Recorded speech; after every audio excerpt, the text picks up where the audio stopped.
Welcome to Expert Views on ADR Ever, a podcast about simplifying the traditional African method of settling disputes or the appropriate dispute resolution ADR in a bid to attract more users to settle their disputes or conflicts with ombuds, mediation, arbitration, collaborative law, restorative justice, early dispute resolution, negotiation, conciliation, and of course, early neutral evaluation. My name is DrChinweEgbunike, the marketing liaison of Ombuds Day 2024 American Bar Association Dispute Resolution and the host of Expert Views on ADR Ever video podcast show. I'm delighted to welcome Kimberly Williams to the Ever show. She is a former diplomat and vice president of people, culture, and compliance. Kimberly is a thought leader, writer, and speaker on workplace bullying. She wears many hats, so I've left the link to her profile. Let me stop sharing now. Welcome to the show, Kimberly. It's so nice to be here. Thank you for having me. Thank you. Such an honor to have you. So without further ado, the first question is, what is ADR and does it present a suitable mechanism for advancing bullying? Yeah, so my general philosophy is it's better to address problems when they're small than before they become big. And especially for companies now, the stakes have never been higher. You know, the cost of lawsuits have exploded. You can see jury awards, which are far more sympathetic to plaintiffs these days than in the past. Yeah. You know, where one discrimination claim, recently in Dallas, Texas, I think went for over $300 million. So the normal response for a company tends to be, how do I make this go away? How do we press on the complainant to keep things quiet? There's a whole bunch of machinery that goes into place that is far more costly than just addressing the problem or trying to address it at a million different points before it gets to the costly lawsuit. Oh, okay. Thank you so very much. So, are there laws and regulations in place to prevent workplace bullying, and also is there any employers' legal obligations in place as well? So there's a bit of a loophole in the United States that a group of folks are trying to kind of rectify. So in a lot of other countries, you do have very specific laws around bullying. The US actually does not. So there are a couple of bills that have been introduced in Massachusetts and Rhode Island. Rhode Island, I think it's already passed the Senate. And then New York City has a bill number. And there's a big effort to start introducing this in a lot of the states. But right now, what we basically have is discrimination law that can protect against bullying, but it's problematic for two reasons. One is that it only covers protected characteristics. And so it can get, there's an out for an employer if, say, you have a person who's just mean to everybody. Well, then it is no longer tied to, race, gender, religion, all these other things. And then the other big problem with US law is a lot of times you have to prove intent. So somebody could be really cruel. They could block you out of meetings. They could do things that hurt your career. They could scream at you, yell at you, do all these things. But if you can't tie it to, say, racism or sexism, you have to basically read their mind to know why they're doing it. So it places way too much on the complainant. And I think this is why over 50 million American workers have kind of suffered because of this. Well, so thank you so very much. So when reporting bullying at the workplace, what are the common barriers that the employees face? Honestly, it's fear. It's fear all the way around. As someone who sits in the room with people who've been accused of bullying, they're terrified, the company's terrified, the complainant's terrified, HR is usually terrified, everybody's scared. And it creates a lot of issues. And I think particularly for employees, there's so many stories out there of somebody who complained to HR about bullying and then it got worse. And so they're afraid to even report it. And so to me, it's the fear that really hurts everyone. Oh, okay, because I was about asking to what extent are employees encouraged to report? So from your answer, well, they at the workplace, they are not really encouraged to report bullying, is it? Oh, Yeah, that's it's sad. worse than that. They're encouraged to report it, but then nothing gets done, or worse, there's retaliation when they do. Okay. And so what cultural nuances aid and abet such behaviors or offenses? I think a lot of it is structural, and it's built in from the beginning. Mhm. So a lot of the laws that have been written around labor were really kind of started by law firms that protect the employers. So there's just so many more resources in place. And even HR a lot of times is trained by attorneys on how to protect the company. Mhm. Um, there are folks, myself included, who actually believe that by protecting the employee, you actually are protecting the company. And Exactly. so, yeah, it's just, it can be a matter of framing. And I do think that there are a lot of good employment lawyers who work with companies who do try to tell them, like, look, your best response to a bullying complaint is to address it. It's free to go and Yeah. have a hard conversation. Mhm. A lot of times people aren't. So that's why I spend a lot of time trying to teach employees how to have leverage and how to Yeah. point to things to make themselves safer when they engage in these things. Mm. And so I wanted to find out, do you have any idea on how many cases on bullying that has been reported in the US? It's hard to know, like in terms of what happens in individual companies, from the Yeah. standing that a lot of things get settled with non-disclosure agreements. So people Okay. are paid to not go public. Mhm. And there's some alarming statistics of how Mhm. many are there. There's a great website called Lift Our Voices. Okay. I'll They check do a that good out. job. Yeah, they do a really wonderful. They're trying to get rid of NDAs, and I do think those will go away in a couple of years. Yeah. More states are looking at those so Mm. that there's more transparency. And so what we tend to lean on are what's called climate surveys. So like Workplace Bullying Institute, Glassdoor, Okay. they'll do these massive national surveys to say, have you been bullied at work? Mm. And that's where we're seeing, 50 million, like really significant numbers Wow. come. Mhm. Mm. Thank you so very much. So I want to ask a very personal question, Kim. Have you been bullied at your workplace? Absolutely. It's why I Oh, care so much about this.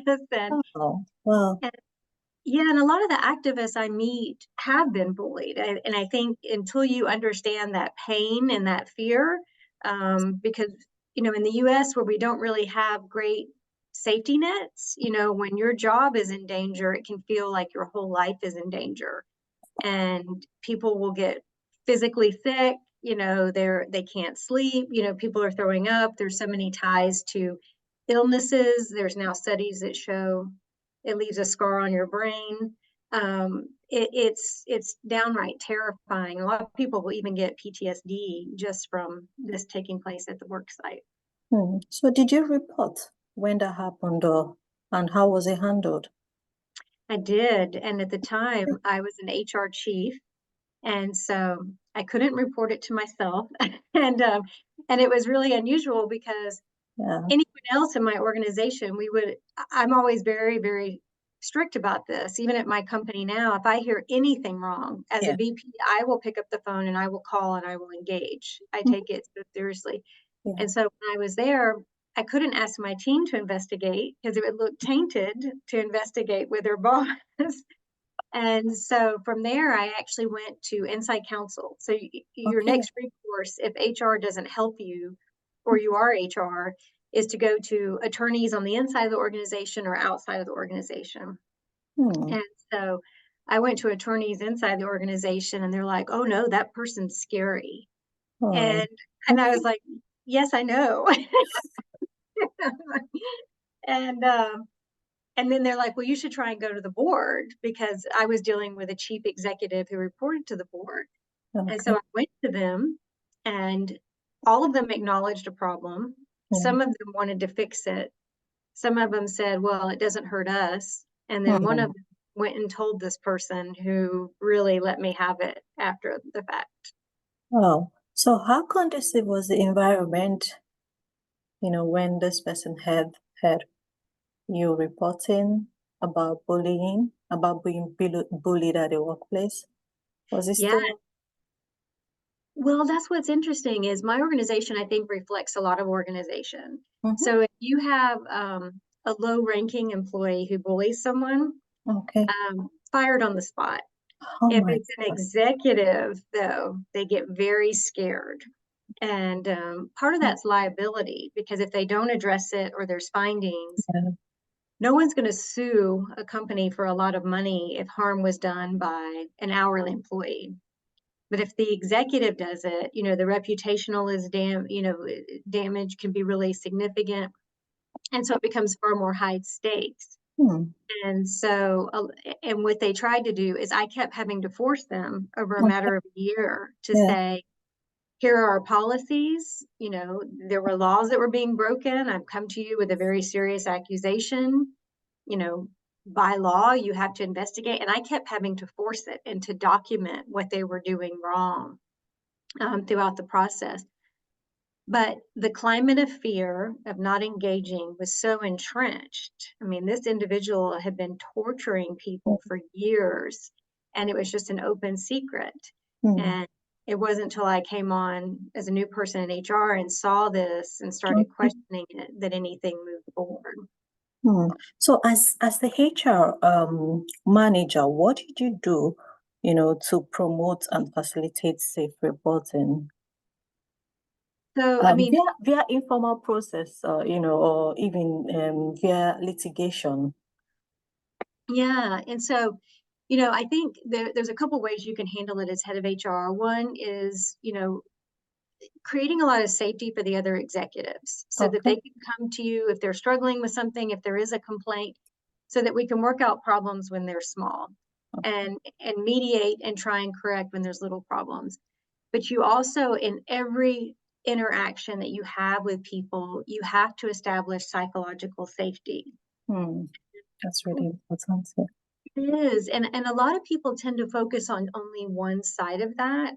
And so no matter what situation, I preserve people's dignity. I always taught my teams and and expected of my teams that we act with courage and kindness. We don't run from hard conversations, but you know, whatever's going on around us, this is how we're going to approach it.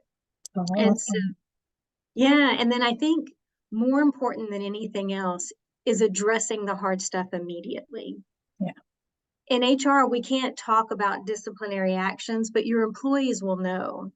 If Yeah. someone's mean and they go to HR and make a complaint, and then they know that that person has either changed the behavior, moved on, or, is no longer with the company, then you are sending a powerful signal to people that they will be protected and safe here. There has to be accountability.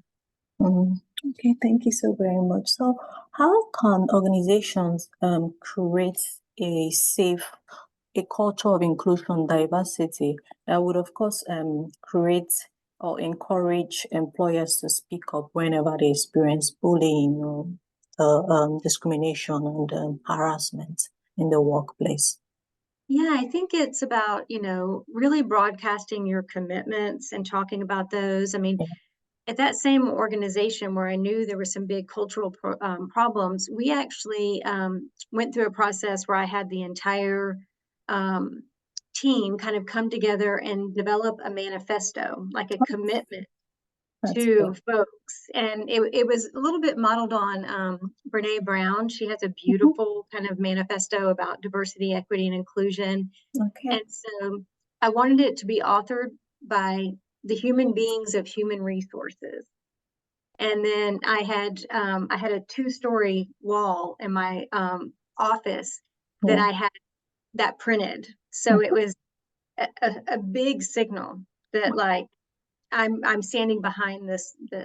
But I also think it's with your actions. You have to really get in there and say, Yeah. even if I'm putting my own neck on the line, even if it's someone who has a lot of power over me, people will know when you engage, and you have to demonstrate that courage yourself in Yeah. order to have folks do that too. Like they say, action speaks more louder than It does. words. Yeah, exactly. All right. The final question is, so in creating safe spaces by employees, how can ADR be used um, to create or encourage better reporting system, for employees to feel safe to walk up to HR or even to their line manager and say, this is, what happened. I was bullied or blah, blah, blah. So how can ADR be used as an effective tool to create such spaces, for employers to feel safe? Well, I think right at the beginning, one thing that can help is, if there's employees that even if you do everything you can to try and reassure them, Yeah. sometimes taking it outside is the best method. And so a lot of companies will have two things. Sometimes we have like what we call a warm line. So Okay. that means you can talk to somebody and say, I really want to, figure out how to navigate this, kind of like for smaller problems. But if you're really, really afraid and you're afraid to report to the company, having an outside hotline Yeah. can also be very effective. And then they can engage somewhat anonymously. In the US, at some point, you're going to have to come forward and share your story. A lot of times there has to be a written statement. Yeah. Um, Otherwise, you end up with a system where anyone can accuse someone and then they could get fired, and we don't want that. Yeah. Um, and so really wrapping around those support services, giving people that time off, talking to them about, a lot of people, if you've been at your company for over a year in the US, Yeah. you can take FMLA. So Yeah. there's protected leave if you're too intimidated to be in that work environment. Yeah. And really kind of intervening and getting those outcomes kind of sorted out. Mhm. But you have to, I think more important than anything is HR has to be prepared to run interference Yeah. between them and a manager than in someone else to really go in and say, you need to knock it off, and explain to them how serious this is, so that you aren't kind of stepping down into lawsuit territory. Okay. Or, and a lot of that does happen where somebody will get an attorney, put a demand letter, and then it settles very quickly. But I don't know if anybody wins. There's so much stress that goes Yeah. through that. Yeah. And that, I prefer to try and say, the stakes are high, bully person. You're causing a lot of harm. We're measuring it, and you're Yeah. the problem, and we need to fix it. So. Thank you so very much. So I forgot to ask you, did you leave the organization where you were bullied? Yeah, I did eventually. And so for me, I stayed for a lot longer than I would have liked to. And part of the reason was I wanted to make a stand. I knew it was wrong, Yeah. and I wanted to document it, and I did. And I always recommend everyone write that down. And Is it formal complaint or? yeah, Yeah. it was a very formal complaint. Good. And then every time I got pushback from a board member or council, I immediately wrote them an email and called them out so that there was a long record. And then I eventually forced an investigation. And at the very beginning, I noticed that most of the targets were women. But by the time they finished this big investigation that I know went wide, several men had come forward. And that's the problem with the discrimination law. They came back, they put in writing that I had been abused. They acknowledged that, but they Yes. said it wasn't unlawful, which was accurate because this person was mean to both genders, and that was documented. Oh, So therefore, I had no complaint. And so in my case, what I ended up doing, I did hire an attorney okay. and say, damage was still done, Mhm. and ended up negotiating a pretty good settlement. And so I Okay. always recommend that people, at least try. Sometimes you may have to call a bunch of attorneys, but, try and do something. And, a lot of times the company by that point, they have an investigation, they have a million letters, they have things that they do not want out there in the world. Yeah. And so sometimes it can just simply be about using that leverage so that you can get yourself out of a toxic environment, but not be financially ruined at the same time. at the same time. Well, thank you so very much, Kim. I so much enjoyed your insights and perspective. I don't really want us to end this series, but yeah, I mean we have to go. So thank you so very much. Of course, this is a master class. I believe that employees would come forward and feel safe to report such behaviors at their workplace. And of course, employers as well, and organizational or managers and HR would embrace all you have stated here, and of course, create a safe space for their employees to report such offenses. And potential users, of course, would embrace all you have stated about settling in, via ADR, and of course documenting evidences, especially via formal complaint whenever they feel harassed, bullied, or they feel discriminated at their workplace as well. Thank you so very much, Kim, for coming on the show. Yeah, happy to. Yeah. All right. Cheers. Take care. Have a lovely day. Bye. You too. Bye-bye. Bye.